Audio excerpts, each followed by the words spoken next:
नमस्कार, India voice पर स्वागत है आपका। मैं हूं आपके साथ प्रियंका मिश्रा। बुलेटिन की करेंगे शुरुआत। यूपी की सियासत से जुड़ी बड़ी खबर निकलकर सामने आ रही है। अखिलेश यादव कन्नौज से लड़ सकते हैं चुनाव। अखिलेश यादव कन्नौज से लड़ सकते हैं चुनाव। लोकसभा चुनाव तेज प्रताप यादव का टिकट कटने की खबर। यूपी की सियासत से जुड़ी बड़ी खबर। अखिलेश यादव लड़ सकते हैं कन्नौज सीट से चुनाव। तेज प्रताप यादव का टिकट कटने की खबर। पार्टी नेताओं की लगातार मांग के बाद समाजवादी पार्टी में मंथन। पार्टी नेताओं की लगातार मांग के बाद समाजवादी पार्टी में मंथन। आज हो सकता है ऐलान। आज हो सकता है ऐलान।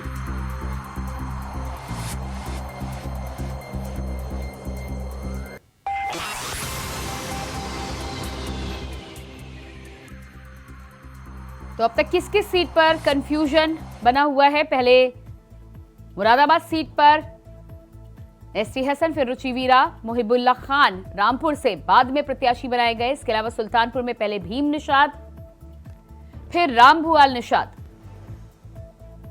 वहीं मेरठ सीट की बात करें तो पहले भानु प्रताप सिंह, फिर अतुल प्रधान, अब सुनीता वर्मा। बदायूं सीट पर पहले शिवपाल यादव और इसके बाद आदित्य यादव के नाम का प्रस्ताव भेजा गया। वहीं मुरादाबाद में पहले एसटी हसन, बाद में रुचिवीरा को बनाया गया प्रत्याशी।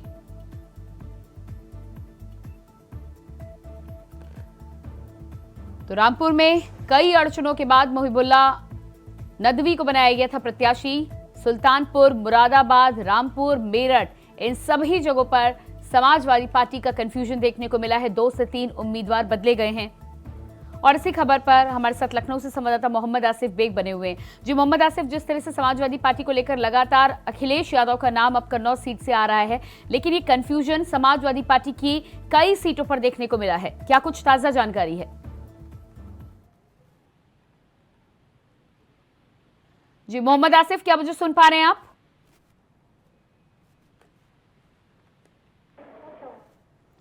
शायद संपर्क हमारा टूट गया। एक बार फिर से संपर्क साधने की कोशिश करेंगे। इसी बीच आपको बता दें कि अखिलेश यादव के नाम को लेकर चर्चाएं बार बार सामने आ रही है। अखिलेश यादव को लेकर कहा जा रहा था कि आजमगढ़ से चुनाव लड़ सकते हैं और इसके अलावा कन्नौज से भी नाम सामने आ रहा है। और एक बार फिर से मोहम्मद आसिफ लखनऊ से हमारे साथ संवाददाता जुड़ चुके हैं। जी मोहम्मद आसिफ, जिस तरह से समाजवादी पार्टी में अखिलेश यादव के नाम की चर्चा एक बार फिर से तेज हो चुकी है, क्या लगता है आपको समाजवादी पार्टी का कंफ्यूजन कब दूर होगा? और कन्नौज की सीट ही नहीं बल्कि कई सीटों पर कंफ्यूजन के बाद सपा में प्रत्याशी तय किए गए हैं। जी बिल्कुल प्रियंका, बता दूं कि जिस तरह से समाजवादी पार्टी पूरी तरह से कंफ्यूज चल रही है टिकट बांटने को लेकर और प्रत्याशियों की चयन को लेकर। अनगिनत सीटें ऐसी हैं जहां पर कंफ्यूजन के चलते यहाँ पर अंतर कला भी देखने को मिली और साथ ही साथ जो पार्टी कार्यकर्ता है, प्रत्याशी है, लगातार उनके बीच समाजवादी पार्टी को लेकर कला भी लगातार जारी है। और बात करें सपा प्रमुख अखिलेश यादव, तो खुद वह अपनी सीट को लेकर पूरी तरह से कंफ्यूज हो गए हैं। पहले यह कहा जा रहा था कि आजमगढ़ सीट पर चुनावी ताल ठोक सकते हैं अखिलेश यादव, लेकिन उसके बाद इस तरह से अखिलेश यादव कन्नौज सीट को लेकर दावेदारी कर रहे हैं। पूरी बात तय भी करीब करीब हो चुकी है। 25 तारीख को नामांकन भी हो सकता है अखिलेश यादव का। और इसके पहले रामपुर की सीट पर भी चुनाव लड़ने का कयास लगाया जा रहा था, लेकिन अब यहाँ पर पूरी तरह से पेच फंस चुका है अखिलेश यादव को लेकर। और तेज प्रताप यादव का टिकट यहाँ से कर सकता है। तो जिस तरह से अखिलेश यादव पूरी तरह से कंफ्यूज चल रहे हैं और उनके टिकट को लेकर लगातार जो है जो कंफ्यूजन चल रहा है, इससे कहीं ना कहीं अन्य सीटों पर भी प्रभाव पड़ेगा। हालांकि इससे पहले सुल्तानपुर, मेरठ, मुरादाबाद, रामपुर जैसी हार्ड सीटों पर भी अखिलेश यादव पूरी तरह से कंफ्यूज नजर आ रहे थे। पहले आजमगढ़ से धर्मेंद्र प्रत्याशी घोषित किए गए हैं, धर्मेंद्र यादव, वह कहीं ना कहीं बदायूं सीट पर चुनाव लड़ना चाह रहे थे। और वहीं शिवपाल चाचा इस बार चुनाव नहीं लड़ेंगे। और जिस तरह से यह कंफ्यूजन चल रही है, इसको लेकर अब कहीं ना कहीं इसका नुकसान भी आगे देखने को मिल सकता है। जी प्रियंका। जी बिल्कुल, तो जिस तरह से कई सीटों पर कंफ्यूजन चल रहा है, अखिलेश के नाम को लेकर जिस तरह से एक बार फिर से समाजवादी पार्टी के गलियारों में चर्चा तेज है, क्या ये इस बात के उम्मीद और आसार लगाए जा सकते हैं कि आने वाले समय में कन्नौज से ताल ठोक सकते हैं अखिलेश? जी बिल्कुल प्रियंका, बता दूं कि जिस तरह से सियासी समीकरण बने हुए हैं, अब पूरी तरह से जो अंदर खाने से खबर आ रही है, क्योंकि जब तेज प्रताप यादव का टिकट पक्का किया, तेज प्रताप यादव भी सांसद रह चुके हैं और वह लालू यादव के दामाद भी हैं। जब उनका टिकट पक्का हुआ तब कहीं ना कहीं सपा प्रमुख अखिलेश यादव के परिवार में पूरी तरह से एक जो है राजनीति शुरू हो गई और कहीं न कहीं सूत्रों का यह भी कहना है कि डिम्पल यादव जो मैनपुरी सीट के प्रत्याशी हैं, यहाँ पर तेज प्रताप यादव चुनाव जीते थे, सांसद हुए थे, लेकिन डिम्पल यादव को चुनाव लड़ाया गया और कहा यह भी जा रहा है कि जो नवरत्न है उन्हीं की राय के चलते सपा प्रमुख अखिलेश यादव तेज प्रताप यादव का टिकट काटने जा रहे हैं। तो जिस तरह से हर रोज सपा मुख्यालय पर रार भी पैदा हो रही। प्रियंका, बता दूं कि अभी 2 दिन पहले सुल्तानपुर और कई सीटों को लेकर जो प्रत्याशी चुने हुए काफी बवाल हुआ। सपा मुख्यालय पर उस समय अखिलेश यादव मीटिंग ले रहे थे और जो टिकटों को लेकर शिकायतें आ रही थी उसको निस्तारण कर रहे थे। और इसी बीच सुल्तानपुर से इसौली विधायक ताहिर खान पूरी तरह से आक्रोश में आ गया और उन्होंने यहाँ तक भी कह दिया कि भीम निषाद चुनाव लड़ेंगे सुल्तानपुर से ही। ऐसे में कहीं न कहीं जो रार आ रही है, जो लोग का सामना करना पड़ रहा है, वह काफी घातक भी समाजवादी पार्टी के लिए हो सकती है। एक तरफ जहां टिकट को लेकर कंफ्यूजन चल रही है और उनके कार्यकर्ता नाराज हो रहे हैं, वहीं कुछ ऐसी भी स्थिति है जहां पर मुस्लिम मतदाताओं का रुख भी अब सपा की तरफ नहीं जा रहा है, क्योंकि जिस तरह से पश्चिम की कई ऐसी स्थिति है जहां पर मुस्लिम प्रत्याशी समीकरण बदल सकते थे। लेकिन बात करें अगर 63 सीटों पर, तो 63 सीटों में सिर्फ 4 प्रत्याशी ही मुस्लिम कैंडिडेट उतारे गए हैं, यानी कि 7% प्रत्याशी उतरने से कहीं न कहीं जो मुस्लिम मतदाता है वह भी नाराज चल रहे हैं। अब देखना है होगा कि किस तरह से समाजवादी पार्टी प्रमुख अखिलेश यादव एक तरफ परिवार की अंतरकलह झेल रहे हैं, दूसरी तरफ टिकट को लेकर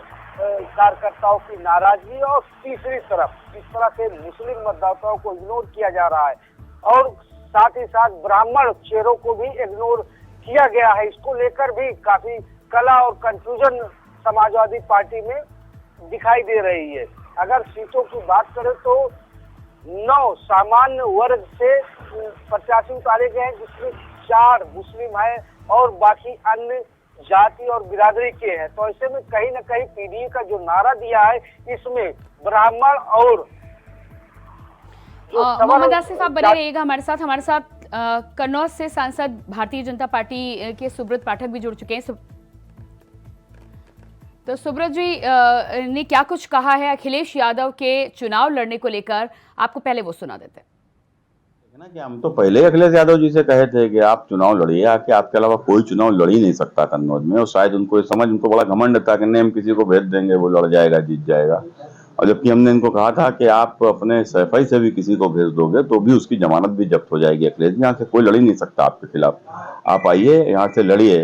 और मुझे अच्छा लग रहा है कि अखिलेश मेरे खिलाफ चुनाव लड़ने आ रहे हैं और उनका ये घमंड कि जो किसी को भी मेरे खिलाफ लड़ा के जिता देंगे, उनका घमंड टूट रहा है। और वो समझते थे कि यदि तेज प्रताप यादव को यहाँ से चुनाव लड़ाया तो समाजवादी पार्टी खत्म हो जाएगी और उनकी पार्टी के 80% मतदाता और कार्यकर्ता मेरे साथ खड़े हो जाएंगे। देखो, ये वही इनके कार्यकर्ता, वो जो इनके मुख्यमंत्री रहते हुए किसी ने 1 करोड़ लूटा, किसी ने 50 लाख लूटा, किसी ने कुछ कमाया, किसी ने कुछ कमाया, किसी ने मकान बना ली, दुकान बना ली।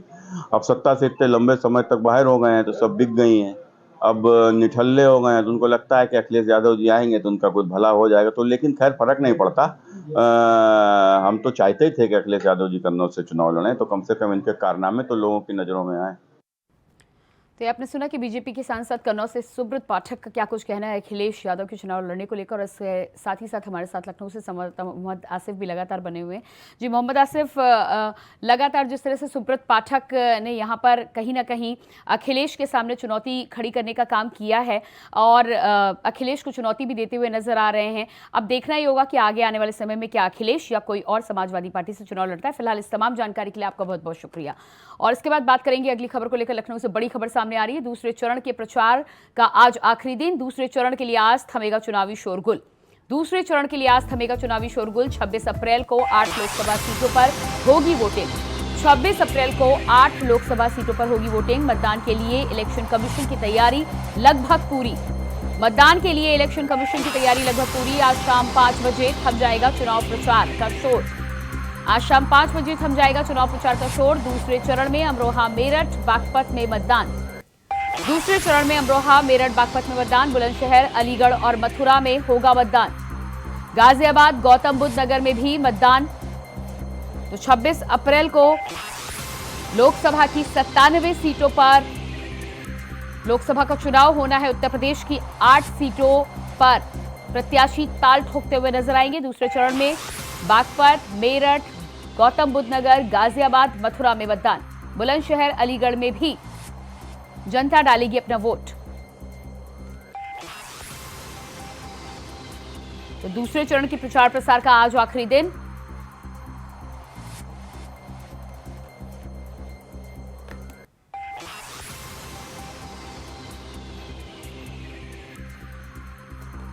तो चुनाव प्रचार प्रसार का आज आखिरी दिन है और इस खबर पर हमारे साथ गाजियाबाद से संवाददाता प्रवीण कुमार लाइव जुड़ चुके हैं। इसके अलावा मथुरा से हमारे साथ संवाददाता मोहम्मद फारूक भी जुड़े हैं। जी प्रवीण, जिस तरह से आज प्रचार प्रसार का आखिरी दिन है, 26 अप्रैल को मतदान होना है, क्या कुछ ताजा जानकारी निकलकर सामने आ रही है? किस तरह अलग अलग पार्टियों के तमाम नेता और कार्यकर्ता प्रचार प्रसार में लगे हुए हैं? देखिए प्रियंका, 26 अप्रैल को लोकसभा के दूसरे चरण का मतदान होने जा रहा है। ऐसे में आज 24 अप्रैल है और आज शाम को 5 बजे के बाद जो है सभी चुनावी रैलियों प्रचार प्रसार पर प्रतिबंध लग जाएगा। ऐसे में गाजियाबाद के सभी प्रत्याशी, राजनीतिक दल के प्रत्याशी, बसपा के प्रत्याशी हो या भाजपा के या फिर संयुक्त गठबंधन के प्रत्याशी हो, सारे आज अपना जो है जो दमखम दिखा रहे हैं। आज उनकी रैली भी है। गाजियाबाद से बीजेपी के प्रत्याशी अतुल गर्ग है, वो दिन में 1 बजे करीब आज गाजियाबाद में रैली करेंगे। और वहीं डेली शर्मा भी आज अपनी पूरे दमखम दिखाते हुए जोर जोर से आज रैली करने जा रही है। बसपा प्रत्याशी भी आज अपनी जो है रैली निकालने जा रहे हैं। कहीं ना कहीं आज वो चुनाव प्रचार से जो खत्म होने का जो समय है 5 बजे, उससे पहले जनता के बीच में ज्यादा से ज्यादा पहुंचने का वो काम करेंगे और लोगों की अपनी जो है उपलब्धियां गिनाएंगे। जी बिल्कुल, हमारे साथ मथुरा से मोहम्मद फारूक भी बने हुए हैं। जी मोहम्मद फारूक, जिस तरह से प्रचार प्रसार का आज आखिरी दिन है, 26 अप्रैल को वोटिंग होनी है, क्या कुछ इस समय के हालात मथुरा में नजर आ रहे हैं? जी प्रियंका, बताते हैं कि आज मथुरा में शाम को 5 बजे चुनाव प्रचार थम जाएगा पूरी तरीके से। और आज जो है भारतीय जनता पार्टी के हेमा मालिनी है, उनका भी यहाँ पर जो है आज रोड शो है और शहर में जो है रोड शो करेंगी वो। लेकिन शाम को 5 बजे तक ही जो है रोड शो हो पाएगा, उसके बाद चुनाव प्रचार पूरी तरीके से थम जाएगा। यहाँ बसपा से जो है सुरेश चौधरी लड़ रहे हैं और गठबंधन से कांग्रेस के प्रत्याशी हैं मुकेश धनगर और भानु प्रताप जो एक निर्दलीय प्रत्याशी हैं, वो भी कहीं ना कहीं जो है अपनी तेजी दिखा रहे हैं। चुनाव अभियान जो चल रहा है उनका भी बहुत तेजी से चल रहा है। तो ऐसे में देखते हैं कि क्या होता है। और 26 अप्रैल को जो है यहाँ पर जो है चुनाव वोटिंग होगी और यहाँ पर जो है 19 लाख के लगभग जो है मतदाता हैं। और कितना परसेंटेज वोटिंग होती है मथुरा के अंदर, जिनका ये देखने वाली बात होगी, क्योंकि मौसम का जो हाल है वो बहुत ही इस समय जो है हीट वेव चल रही है। अभी भी इस समय जो है अभी 11:15 के लगभग बजे हैं, लेकिन हीट वेव जो है बहुत तेजी से चल रही है यहाँ पर, यानी लू का पूरी तरीके से असर है। तो देखते हैं कि जनता जो है कितना मतदान का प्रतिशत करती है और प्रतिशत कितना मथुरा में पहुंचता है। जी वाली बात मोहम्मद फारूक बने रहिएगा आप हमारे साथ मेरठ से संवाददाता शाहरुख सैफी भी जुड़ चुके हैं। जी शाहरुख, मेरठ की बात करें खास तौर से तो प्रचार प्रसार थमने वाला है। मेरठ में अरुण गोविल को जिस तरह से भारतीय जनता पार्टी ने अपना कैंडिडेट बनाया और तमाम भारतीय जनता पार्टी के बड़े नेता अरुण गोविल के पक्ष में प्रचार प्रसार करने के लिए पहुंचे हैं, क्या स्थिति है और कौन सी पार्टी मजबूत नजर आ रही है? जी प्रियंका, 2024 लोकसभा चुनाव की बात करें तो अब दूसरे चरण में 26 अप्रैल को चुनाव होने जा रहा है। वहीं बात करते हैं आज 5 बजे चुनाव प्रचार बंद हो जाएगा, प्रतिबंध उस पर लग जाएगा। और मेरठ से बात करें तो मेरठ के भाजपा से अरुण गोविंद है, रामायण के राम, जिसके लिए योगी जी यहाँ 5 दौरे पर रहे। कल योगी जी ने यहाँ पर खुद रोड शो किया, पुरानी बस्तियों में यहाँ रोड शो किया। लगातार उनके दौरे रहे, 5वां दौरा रहा। और वहीं बात करें बसपा की तो बसपा से देवव्रत त्यागी हैं, जिनके लिए मायावती ने यहाँ पर कल जनसभा की है, जिसमें जनता को संबोधित किया है। और वहीं बात करते हैं इंडिया गठबंधन की। इंडिया गठबंधन से हैं यहाँ पूर्व मेयर सुनीता वर्मा, जिसके लिए आज रोड शो में कैराना की इंडिया गठबंधन की प्रत्याशी इकरा हसन पहुंच रही हैं। उनके साथ वो रोड शो में रहेंगी। लगातार तूफानी दौरे इनके मुख्यमंत्री योगी आदित्यनाथ के रहे हैं। लगातार इनके यहाँ चुनावी प्रचार आज शाम 5 बजे थम जाएगी। 48 घंटे पहले यहाँ पर चुनाव प्रचार बंद हो जाएगा और चुनाव की सभी बंदों पर प्रतिबंध भी लग जाएगा। जी प्रियंका। जी बिल्कुल, तो जिस तरह से चुनाव प्रचार थम जाएगा, मेरठ की खासतौर से बात करें तो मेरठ में अरुण गोविल को कैंडिडेट के तौर पर उतारने के बाद भारतीय जनता पार्टी आश्वस्त नजर आ रही थी, लेकिन बीएसपी के कैंडिडेट के सामने आने के बाद क्या कुछ स्थिति अब बनती नजर आ रही है? जी बिल्कुल प्रियंका, यहाँ पर कल मायावती आई थी, पूर्व मुख्यमंत्री मायावती सुप्रीमो यहाँ पर पहुंची हैं, जिसको देखने के लिए जनसैलाब रहा है। काफी लोग इकट्ठा होकर के पहुंचे हैं और इसमें देखा जा सकता है कि यहाँ पर योगी जी का भी यहाँ पर कल रोड शो रहा है। साथ में 2 मुख्यमंत्री यहाँ पूर्व मुख्यमंत्री मायावती रही है और वहीं वर्तमान मुख्यमंत्री योगी आदित्यनाथ भी रहे हैं। कहीं ना कहीं टक्कर बीएसपी से दिखाई दे रही है।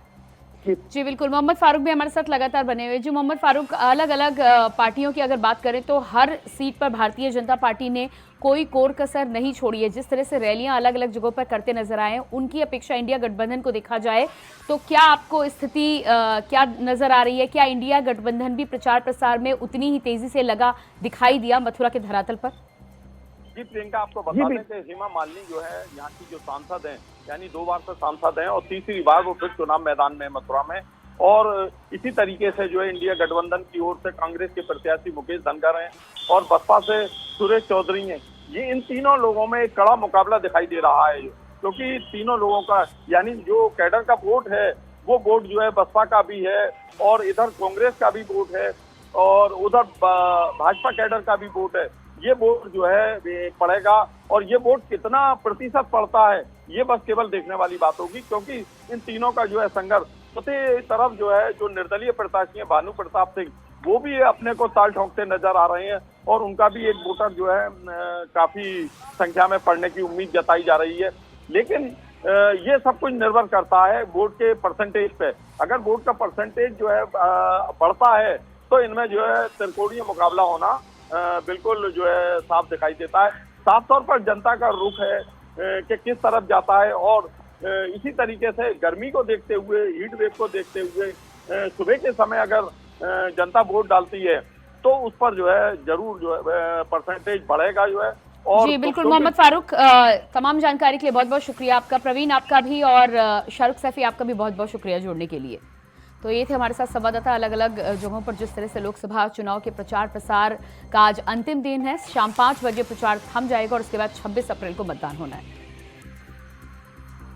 बात करेंगे अगली खबर को लेकर। अफजाल अंसारी ने उठाए मुख्तार की विसरा रिपोर्ट पर सवाल, कहा जांच सही से नहीं हुई। अफजाल ने जांच पर उठाए सवाल, जांच के लिए सही सैंपल नहीं भेजा गया।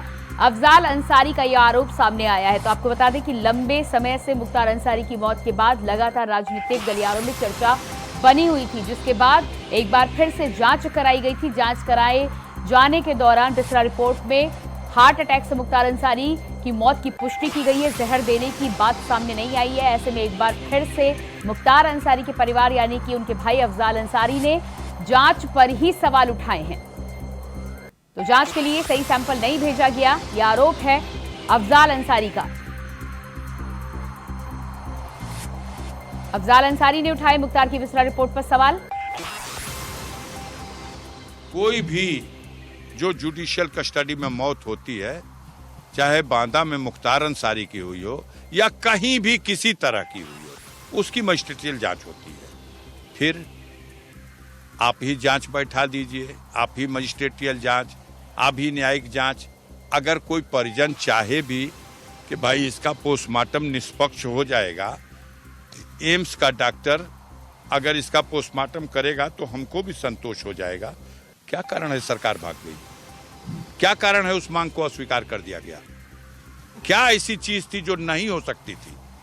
इसलिए कि गुनाह से पर्दा हट जाएगा। मैं बताया पहले भी और आज भी बता रहा हूं। देखिए, बिसरा में नाखून की जांच नहीं हुई है, पहली बात सुन लीजिएगा। आप जाके पूछ लीजिएगा, जो बिसरा रिपोर्ट आई है उसमें नाखून आया था कि नहीं। और जहर की जांच के लिए नाखून और बाल की जांच से यह साबित हो जाता है कि ये व्यक्ति जहर से मरा है या कोई और कारण रहा। ये जांच में जो जांच बिसरे वालों को चाहिए थी वो नमूना भेजा ही नहीं गया। बिसरा जांच करने के लिए जहां भेजा गया वहां पदासीन अधिकारी को हटा के दूसरा पदासीन अधिकारी बैठाया गया। अपने गुनाह पर पर्दा डालना है, लिपापोती करना है। कहां गए छाती फुलाने वाले जो कल कहते थे कि मिट्टी में मिला देंगे, अब मिट्टी भी नसीब नहीं होगी? कहां गए? कहें यही परीक्षा की घड़ी है। 24 तारीख को उनकी औकात की परीक्षा होगी। देखिएगा, गाजीपुर नहीं, पूरे पूर्वांचल की जनता, कोई भी जो जुडिशियल कस्टडी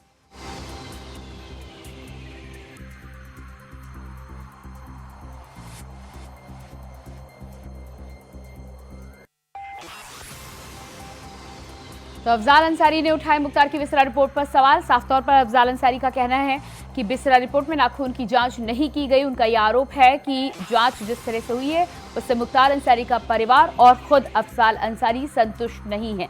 मैजिस्ट्रेटियल जांच को लेकर यहां पर बात की है।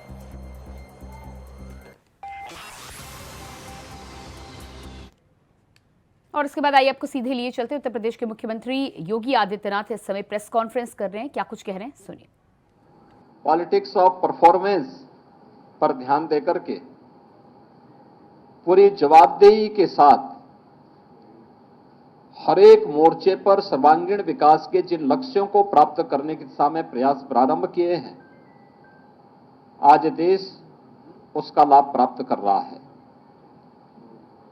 यह हर एक क्षेत्र में वैश्विक मंच पर भारत की प्रतिष्ठा का, 140 करोड़ भारतीयों के सम्मान का मामला हो, भारत की सुरक्षा को सुदृढ़ करने का हो, भारत की आंतरिक सुरक्षा, आतंकवाद, नक्सलवाद की समस्या को समाधान के लक्ष्य तक ले जाने का हो, या फिर देश के अंदर वर्ल्ड क्लास इंफ्रास्ट्रक्चर उपलब्ध करवाने का, highway, railway, metro, expressways, IIT, IIM, world class universities, one district one medical college, हर घर नल की योजना, ये सभी कार्य पूरे देश के अंदर, IIIT, NIT, ये एक लंबी श्रृंखला है इनकी, जो प्रधानमंत्री मोदी जी के नेतृत्व में भारत ने पहली बार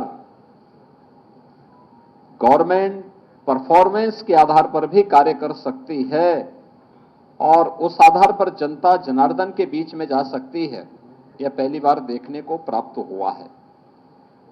देश के अंदर गरीब कल्याणकारी योजनाओं का लाभ भी बिना भेदभाव के 140 करोड़ लोगों को प्राप्त हो सकता हो, यह भी देश पहली बार देख रहा है। 80 करोड़ गरीबों को 4 वर्ष से लगातार राशन की सुविधा का लाभ फ्री में उपलब्ध होना, 60 करोड़ लोगों को देश के अंदर 5 लाख रुपए की स्वास्थ्य बीमा का कवर प्राप्त हो जाना, 50 करोड़ लोगों को जनधन अकाउंट खोल करके सरकार की धनराशि उन सभी लोगों तक सीधे डीबीटी के माध्यम से उपलब्ध करवाने का कार्य हो, 12 करोड़ किसानों को प्रधानमंत्री किसान सम्मान निधि का लाभ हो, या फिर 12 करोड़ घरों में शौचालय बनाने का काम हो, 10 करोड़ घरों में उज्ज्वला योजना के रसोई गैस के सिलेंडर उपलब्ध करवाने के कार्य हो, 4 करोड़ गरीबों के लिए मकान बनाने के कार्य हो, या 2.5 करोड़ गरीबों को एक बिजली के फ्री में कनेक्शन उपलब्ध करवाने के कार्य हो। पहली बार वास्तव में देखा है लोगों ने कि योजना का लाभ बिना भेदभाव के हर तबके को कैसे प्राप्त हो सकता है। जो नारा मोदी जी ने 2014 में दिया था, सबका साथ और सबका विकास का, वह जमीनी धरातल पर कैसे हकीकत में बदला है। यह भी पूरा देश देख रहा है और हर तबके के मन में इन सभी योजनाओं को लेकर के भारी उत्साह है। महत्वपूर्ण यह है कि जब हम लोकसभा चुनाव लड़ रहे हैं तो लोकसभा चुनाव के दौरान एक तरफ भारतीय जनता पार्टी ने अपना संकल्प पत्र जारी किया था और संकल्प पत्र की एक प्रति के साथ पिछली बार मैं भी आपके बीच में यहां पे आया था। भारतीय जनता पार्टी ने पहले चरण के मतदान के पहले अपना संकल्प पत्र जनता जनार्दन के सामने प्रस्तुत कर दिया था। कांग्रेस ने भी अपना घोषणा पत्र जारी किया है। इंडी गठबंधन के अलग अलग दल भी अपने अपने घोषणा पत्र जारी किए हैं। मित्रों, इंडी गठबंधन और खासतौर पर कांग्रेस और उनके सहयोगी दलों के जो घोषणा पत्र हैं,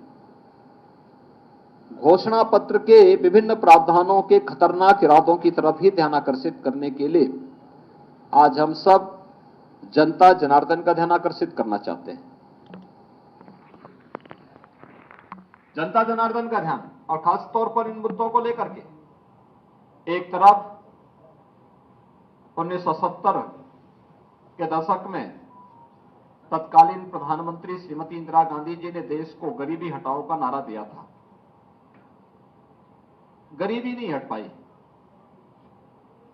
क्योंकि इस प्रकार के कार्यक्रम नहीं थे। उनके 19 सूत्री 20 सूत्री कार्यक्रम बनते थे, लेकिन वे फाइलों तक कैद होकर के रह जाते थे। शासन स्तर पर अगर किसी गरीब के लिए योजना का लाभ भी देने की बात होती थी तो कमीशन खोरी की भेड़ चढ़ जाती थी।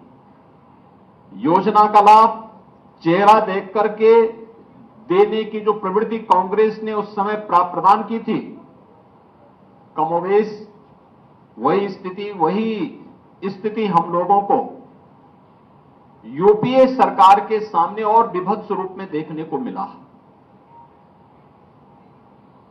आज का जो कांग्रेस इंडी गठबंधन से जुड़े हुए सहयोगी दलों के जो घोषणा पत्र जारी हुए हैं,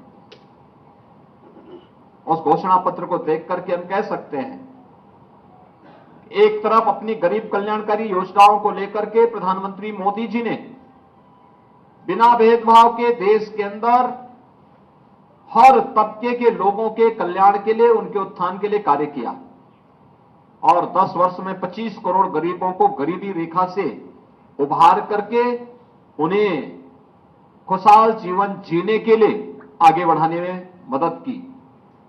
और दूसरी तरफ कोई भी इस प्रकार के प्रमाण कांग्रेस या उसके सहयोगी दल नहीं दे सकते कि जिन्होंने देश के अंदर सर्वाधिक समय तक शासन किया, आखिर इतने लंबे समय तक शासन करके 65 वर्षों से अधिक समय तक देश के अंदर शासन करने के बावजूद उनका पॉलिटिक्स परफॉर्मेंस पर आधारित क्यों नहीं बन पाया था? क्यों इनकी योजनाएं पिक एंड चूज की थी? चेहरा देख करके योजनाओं का लाभ देने का कार्य क्यों? और खासतौर पर अब दादी के दिए गए नारे को पोते के द्वारा किस प्रकार से तोता रटंत की जा रही है कि हम एक झटके में गरीबी हटाएंगे, और गरीबी कैसे हटाएंगे इसका अगर आपको उनके घोषणा पत्र में देखना हो तो यह खतरनाक इरादा भी है और हास्यास्पद भी है। वो कह रहे हैं कि हम संपत्ति, लोगों की संपत्ति का सर्वे करवाएंगे और संपत्ति सर्वे करके फिर उस संपत्ति को अपने अनुसार फिर उसका बंदर बांट करेंगे। यानी पहले देश के संसाधनों पर लूटपाट। याद करिए, यूपीए सरकार के तत्कालीन प्रधानमंत्री डॉक्टर मनमोहन सिंह जी ने अपने एक अभिभाषण में इस बात का उल्लेख किया था कि देश के संसाधनों पर पहला अधिकार मुसलमानों का है। हमारा कहना है देश के अंदर भारतीय जनता पार्टी ने 4 जातियों की बात की। गरीब है, किसान है, युवा है और महिला है। इसमें किसी जाति की बात नहीं की है, किसी मत और मजहब की बात नहीं की है। जो गरीब है उसको शासन का हिस्सा मिलना चाहिए, युवा है उसकी आजीविका की व्यवस्था होनी चाहिए, महिला है उसके स्वावलंबन के लिए कार्य किए जाने चाहिए। अन्नदाता किसान वह किसी भी जाति मत मजहब वर्ग का है, उसको सम्मान मिलना चाहिए। ये भारतीय जनता पार्टी जहां इसकी बात करती है, वहीं कांग्रेस कहां से प्रारंभ कर रही है? वह संपत्ति का सर्वे करवाएगी, संपत्ति का सर्वे करके फिर उसका बंदर बांट करेगी। यानी अपनी पुरानी उस प्रवृत्ति में कहां लेके जा रहे हैं कि पहला अधिकार किसका है, और फिर वहीं से उनकी शुरुआत हो रही है। इसके लिए वह जातीय जनगणना को आधार बना रहे हैं। 65 वर्षों तक शासन किए, एससी, एसटी, ओबीसी और अन्य जातियों को इन्होंने उनका अधिकार नहीं दिया, उससे उन्हें वंचित किया। और याद करिए 2004 से 2014 के बीच के कांग्रेस के शासनकाल को, जब उन्होंने उस समय लक्षित हिंसा विधेयक लाने का कुत्सित प्रयास किया था। बहुसंख्यक समाज की भावनाओं को कुचलने के लिए, उनकी अभिव्यक्ति की स्वतंत्रता को दबाने के लिए एक कुत्सित प्रयास किया था। भारतीय जनता पार्टी के भारी विरोध के कारण वह उस विधेयक को पास नहीं कर पाए थे। भारत के प्रति इनकी मानसिकता क्या है? और इसके बाद इन्होंने अनुसूचित जाति, अनुसूचित जनजाति और पिछड़ी जाति के हकों पर डकैती डाल करके उनके आरक्षण में भी किस प्रकार से घुसपैठ करने का प्रयास किया था। इसके लिए रंगनाथ मिश्रा, जस्टिस रंगनाथ मिश्रा, जो पहले सीजीआई थे, चीफ जस्टिस ऑफ इंडिया थे, बाद में कांग्रेस के सांसद बने, उनकी अध्यक्षता में जो कमेटी बनाई गई, उस कमेटी की सिफारिश कांग्रेस की मंशा के अनुरूप देश के अंदर लागू करने के कुत्सित प्रयास हुए थे, जिसमें एससी, एसटी और ओबीसी के आरक्षण के अधिकार को जबरन कुछ वर्ग विशेष को देने के कुत्सित प्रयास इन्होंने उस समय प्रारंभ किए थे। और फिर सच्चर कमेटी की रिपोर्ट में भी दलितों के, अनुसूचित जाति, जनजाति के आरक्षण में घुसपैठ करके एक हिस्सा इसको भी मुस्लिम वर्ग को जबरन देने के कुत्सित प्रयास किए गए थे। तो आप सुन पा रहे थे उत्तर प्रदेश के सीएम मुख्यमंत्री योगी आदित्यनाथ की प्रेस कॉन्फ्रेंस, जहां पर सीधे तौर पर समाजवादी पार्टी पर निशाना साधते हुए नजर आ रहे थे। और इसी के साथ फिलहाल इस बुलेटिन में इतना ही। खबरों का सिलसिला जारी रहेगा। नमस्कार।